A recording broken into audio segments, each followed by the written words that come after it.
3:17 a.m. Denver, Colorado, February 6, 2026. A joint DEA and CBP tactical team moved through the loading dock of a refrigerated warehouse on the western edge of the Denver Metro cold chain corridor. 14 agents, 4 in front. The rest spread along the perimeter. Temperature outside, 11 degrees Fahrenheit. Inside the warehouse, -4. Breath visible. Boots on concrete. Radio silence except for position confirmations on encrypted channel. They were not there for drugs. Officially, they were there for bison. 940 frozen bison carcasses. 4.2 tons of cocaine. Street value, $210 million.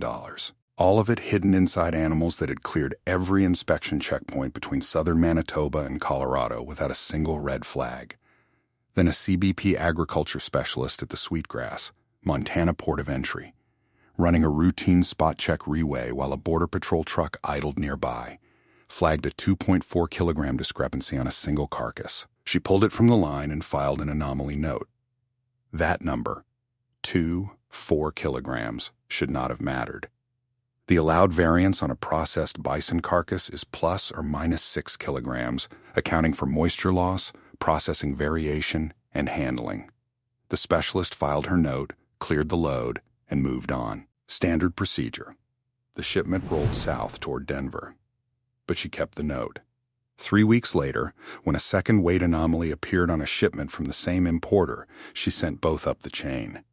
What followed was 6 months of controlled deliveries, warehouse surveillance, and one of the largest single-site cocaine seizures in DEA Denver field office history. This is the story of Rocky's Legacy Meats, an invented Colorado specialty importer, a cold chain cover operation, and the mechanism that should have been invisible but wasn't. The evidence collection scene told the story in layers. Rocky's Legacy Meats had been operating since 2019. Bison carcasses sourced from a partner ranch in northern Alberta, processed through southern Manitoba, delivered by refrigerated truck to a cold chain warehouse in the Denver metro area, and distributed to boutique grocery chains across 14 states. On every document agents photographed, the company looked exactly like what it claimed to be. The business was real. The invoices were real. The bison were real. USDA and CBP food safety inspections cleared every shipment.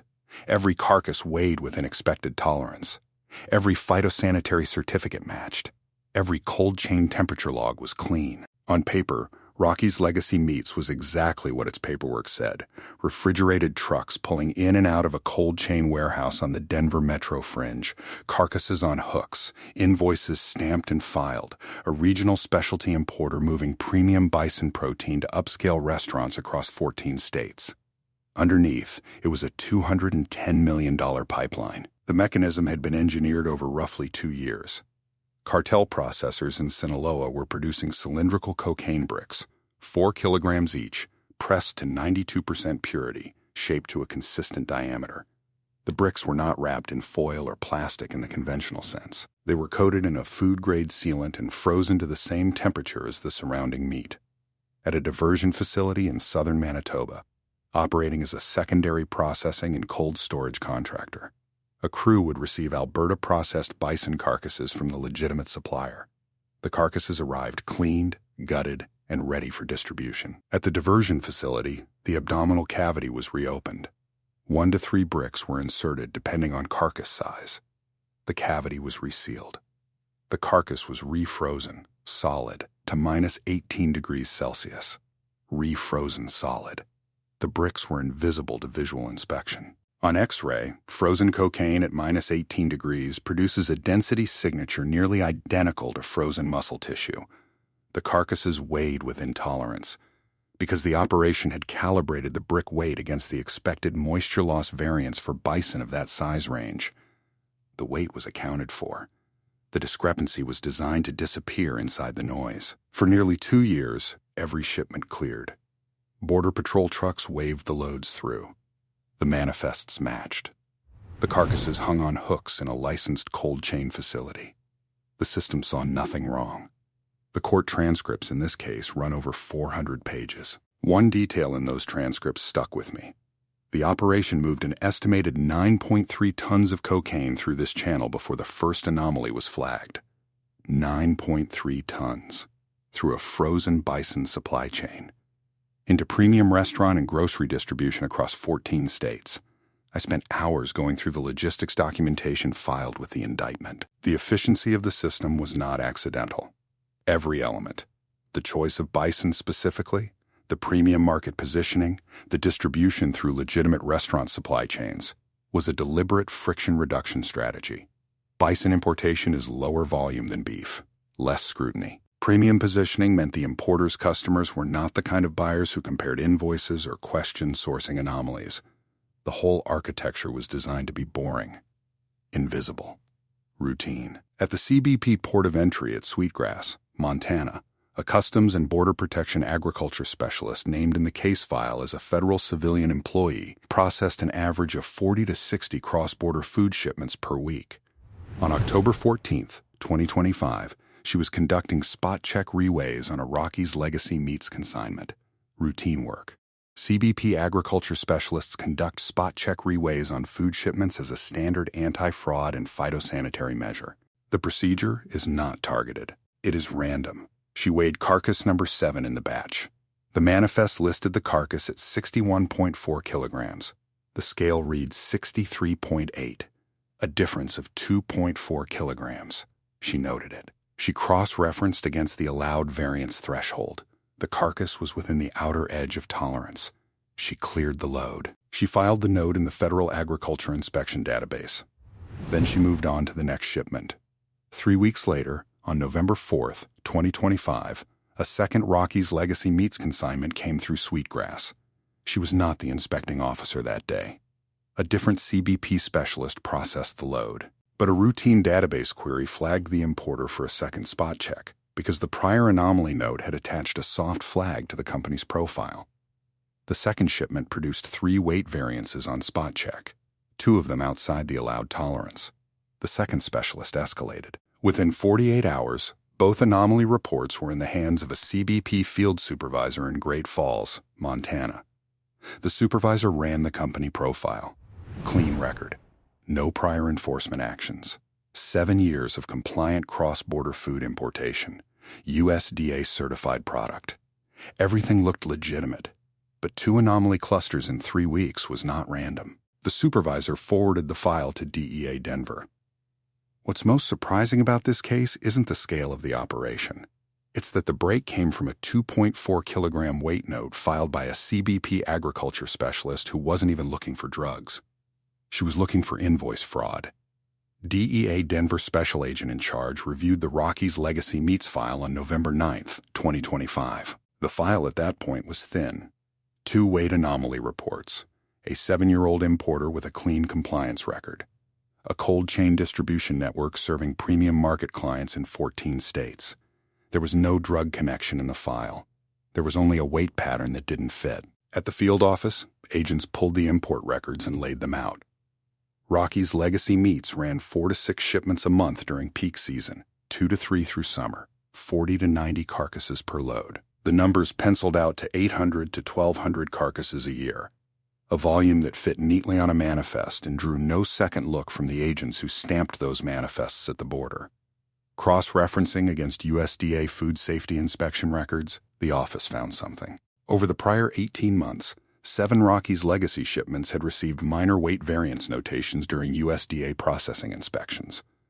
Not CBP border inspections, but downstream at the USDA certified facility that received the carcasses before cold storage. None of the notations had triggered follow-up. Each one had been individually within tolerance. But 7 notations across 18 months on a company importing at that volume produced a variance rate of roughly 12% per shipment.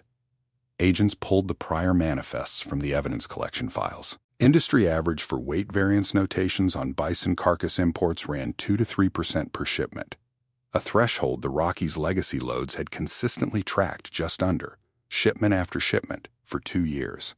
That gap, 12% against 2 to 3, was the first hard number that suggested this was not a coincidence. The field office opened a formal investigation on November 12, 2025. The decision that followed was careful and deliberate. Do not interdict. Do not alert. Let the shipments continue. This was the operational gamble. Every shipment that cleared the border and moved to the Denver warehouse meant more product reaching distribution. But interdiction at the border would expose the investigation and collapse any chance of identifying the full network. The DEA needed to see the whole operation: the Manitoba facility, the Denver warehouse, the distribution chain, the financial structure. 6 controlled deliveries over 6 months. If the investigation was right, they would build a case against the full network. If the operation had already changed methods, they would lose those 6 months and catch nothing. The field office went with the controlled deliveries. Surveillance on the Denver cold chain warehouse began on November 18, 2025. The facility was a legitimate commercial cold storage operation. Multiple tenants, around-the-clock access for authorized clients, temperature-monitored storage bays. Rocky's Legacy Meats leased a dedicated processing bay at the north end of the facility. A private butcher room, separate from the main storage floor, with its own access door and a 4-person crew that worked exclusively during overnight and early morning hours. The 4-person crew was the extraction team. Thermal surveillance documented the operation across 6 consecutive Rocky's Legacy Meats delivery cycles. Each time a shipment arrived, the crew would begin work within 2 hours of the carcasses reaching cold storage. They worked the private butcher room in shifts of 4 to 5 hours. By morning, the carcasses had been processed and moved to the main storage floor for legitimate distribution. Fixed cameras mounted on utility poles across the service road logged every vehicle arrival and departure. Agents noted that the same 2 vehicles, a white panel van and a gray pickup with a covered bed, appeared within the first 30 minutes of every Rocky's Legacy delivery, without exception. Neither vehicle was registered to any employee of the company. Agents pulled the waste disposal records for the private butcher room: standard processing waste, bone fragments, membrane tissue, trim. But waste weight per carcass was running approximately 3 to 4 kilograms above the industry average for butchering operations at that stage of processing. The crew was disposing of the sealant coating and the brick packaging material as part of the regular processing waste stream. The bricks were going somewhere else. Financial surveillance identified a pattern in the first 4 weeks. The Rocky's Legacy Meats operations manager, identified in the indictment under the name Marcus Ellery, an invented designation for the individual charged, made regular cash withdrawals from the company's operating account at irregular intervals. The withdrawals ranged from $12,000 to $47,000. They did not correlate with payroll, vendor payments, or any identifiable business expense. Financial analysts pulled the transaction records and laid them across the surveillance monitor wall. Over 6 months, those cash withdrawals totaled approximately $840,000, steady, incremental, and structured to avoid triggering automatic flags. Separately, DEA Special Operations financial analysts identified 3 shell companies, registered in Delaware and Wyoming, that had received wire transfers from a series of numbered accounts in 2 Central American jurisdictions. The shell companies had no employees, no physical locations, no declared revenue. Between March 2025 and January 2026, the evidence collection showed a combined total of $11.4 million moving through those accounts. When forensic investigators photographed the shell company filings side by side, the pattern was visible on paper. 2 of the 3 entities listed the same registered agent as Rocky's Legacy Meats, the same name, the same address, on documents spread across 3 different states. Here's the take that will probably generate some disagreement. The systemic failure in this case was not at the border. CBP agriculture inspectors do not have the mandate, the equipment, or the staffing to conduct weight standard forensic analysis on food carcass imports at scale. The failure was upstream. In the federal interagency data architecture that lets 7 USDA weight variance notations and 2 CBP anomaly flags sit in separate databases for 18 months without triggering a cross-agency pattern match. That is not a personnel failure. It is an institutional design failure that a $210 million cartel operation ran directly through for 2 years. The same gap probably exists in a dozen other commodity import streams right now. Would you have caught this earlier? A 12% variance rate on a single importer, spread across 7 USDA records and 2 CBP files in different federal databases. What would it have taken for you to connect those dots? Drop your answer in the comments. We read every one. The DEA applied for a Title III wiretap authorization on the Rocky's Legacy Meats operation in December 2025. The application required documentation of the existing surveillance evidence, the financial pattern analysis, and the controlled delivery records from 6 shipments. The application was 73 pages. It was approved on December 29, 2025.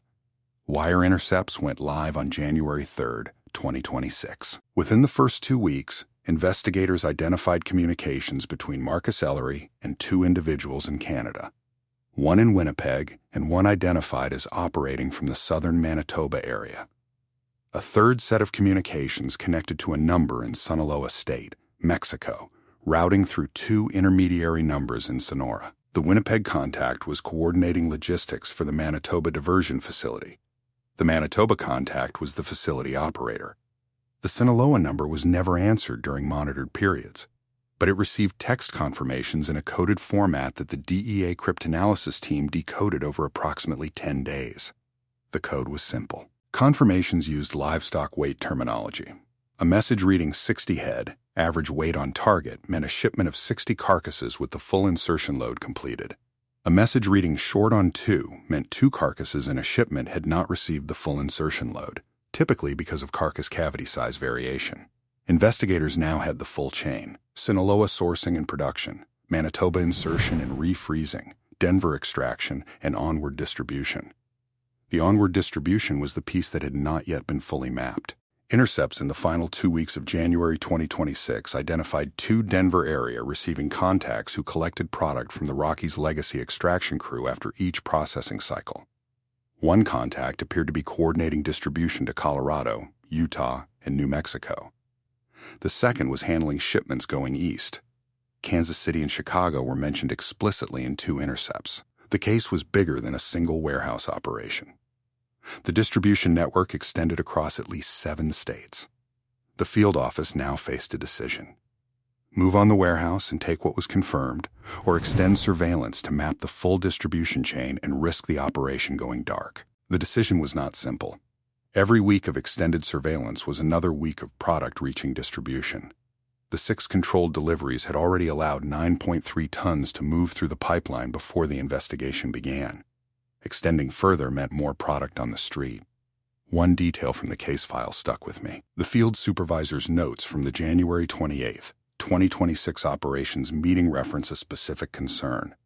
One of the wire intercepts had included a reference to a schedule review in early February, language the DEA interpreted as a possible indication that the operation was preparing to change logistics protocols. Whether this was a genuine security measure or routine business scheduling, it could not be confirmed.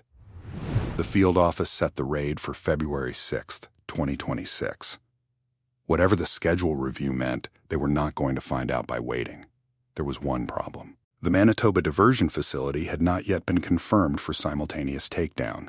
RCMP had been notified under the existing Five Eyes Mutual Legal Assistance Framework, but the Canadian warrant process had a different timeline. As of the night of February 5, 2026, the RCMP confirmation for simultaneous enforcement action in Manitoba had not arrived. The DEA field office had 2 options: delay the Denver operation and risk the schedule review changing the logistics chain, or proceed in Denver and alert the RCMP that the clock had started. They proceeded. At 11:58 p.m. on February 5, 2026, the DEA notified RCMP that the Denver operation was commencing at 3 a.m. local time. RCMP had 4 hours to execute a parallel warrant they were not yet authorized to serve.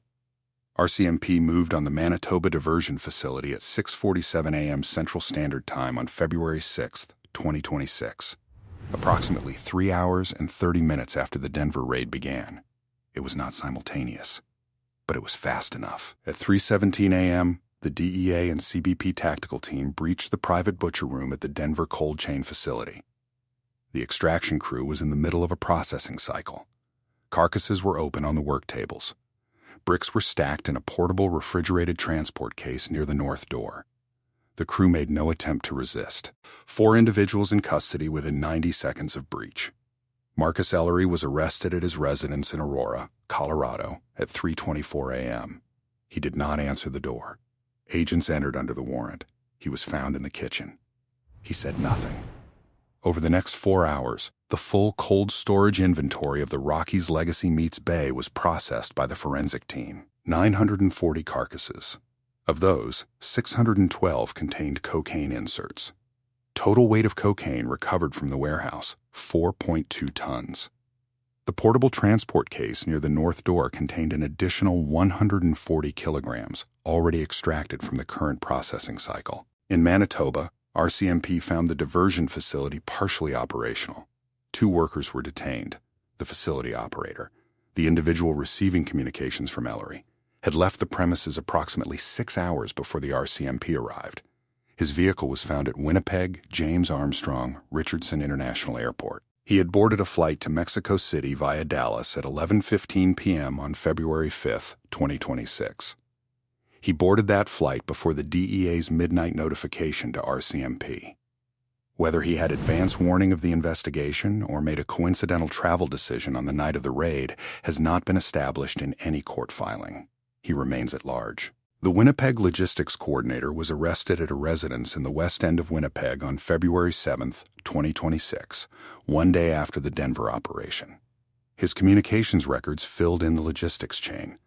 The Manitoba facility had been running the cocaine insertion process since approximately October 2023. Prior to Rocky's legacy meats, a smaller precursor operation had used a different commodity, frozen elk carcasses, through a separate importer that dissolved in mid-2023. The bison operation was the second iteration. In total, 14 individuals were arrested across the United States. 4 at the Denver warehouse, 3 additional Denver area distribution contacts identified through the wiretap evidence, Marcus Ellery, and 6 individuals connected to the shell company financial structure operating out of Nevada, Texas, and Florida. 3 individuals identified in the wiretap analysis as distribution contacts in the Chicago network have not been located as of the date of this report.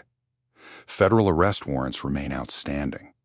The financial investigation recovered approximately $3.1 million in domestic accounts connected to the shell company structure. The $11.4 million that had moved through the Central American numbered accounts is unrecovered.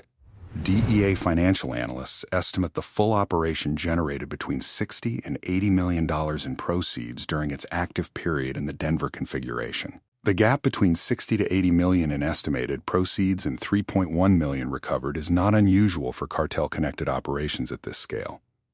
The money moves faster than the investigation. By the time the accounts are identified, the funds have been layered through multiple jurisdictions. Recovery rates in similar cases run between 4 and 7% of estimated proceeds. Most people assume the drugs are the hardest part of a case like this to seize. Once you know where the drugs are, the physical seizure is usually the straightforward part. The money is harder. The money was always harder. Here's what this case tells us about the current state of cross-border supply chain exploitation. The Rockies legacy operation was not a novel method. Concealment inside frozen food products has appeared in federal enforcement records dating back to the early 2000s.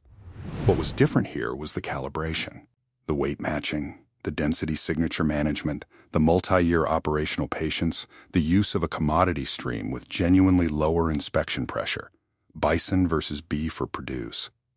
These were refinements built on prior operational failures. The cartel infrastructure had learned from cases that didn't work. This one was designed around the lessons of the ones that got caught. The CBP agriculture specialist who filed that first anomaly note in October 2025 was commended by field operations leadership in March 2026. Captured on camera at the CBP dispatch center, a formal citation handed across a desk. Her original note had nothing to do with drug interdiction. It was a food safety procedure flag. She was doing her job. The operation cracked open because one person filed one document correctly, and one supervisor, 3 weeks later, pulled it back up. That is both reassuring and not. The Rockies legacy meats case closed one pipeline. The demand that created it still exists. The calibration method that made it effective is now documented in federal court records, which means it is available to anyone studying enforcement outcomes. The diversion facility operator who boarded that flight to Mexico City on February 5th is still out there. The next version of this will be different. Different commodity, different border crossing, different weight calibration. The method adapts. The inspectors reviewing weight variance databases are still working from the same interagency data architecture that let this one run for 2 years. If you want to understand how these networks evolve after a seizure, subscribe. The case that follows this one is already in the federal record.